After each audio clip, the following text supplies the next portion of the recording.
The first red flag wasn't a noise. It wasn't a smell. It was my floor tapping back at me like someone was answering from the other side. Yeah, that's how my nightmare started. I was replacing a loose tile in my basement when my hammer suddenly punched through something that wasn't concrete. The hollow sound echoed back at me, and when I pulled the tile up, I saw it, a rusted metal hatch buried under the floor. No one had ever told me this existed. My hands were shaking as I pried it open. Cold air rushed up, carrying a dusty, metallic smell. Beneath my house was a narrow staircase leading down into darkness. Heart racing, I grabbed my phone flashlight and started going down.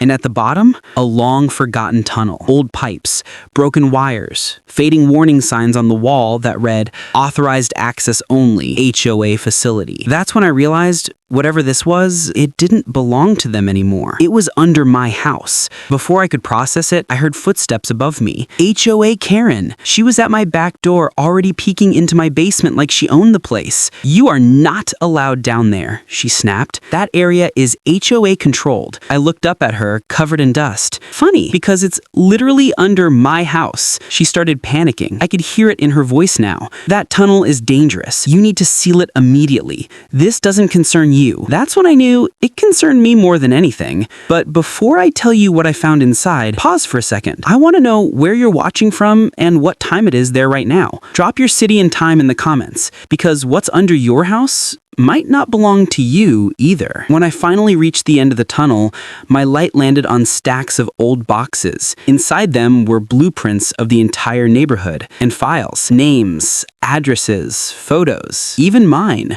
Turns out, years ago, before the houses were built, the HOA had planned to use this underground structure to monitor and control utility access quietly, without residents knowing. When the plan got shut down, instead of removing it, they buried it and sold the homes anyway. And my house was built right on top of their biggest secret. The moment I reported it to the city, everything changed. Inspectors showed up, news vans pulled in.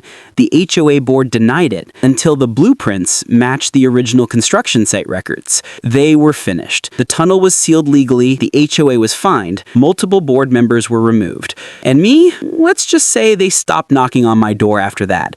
Because once you uncover what's buried beneath you, you're no longer the one they can control. If you want more stories like this, you already know what to do. Like, subscribe, and stay curious, because you never know what's under your own floor.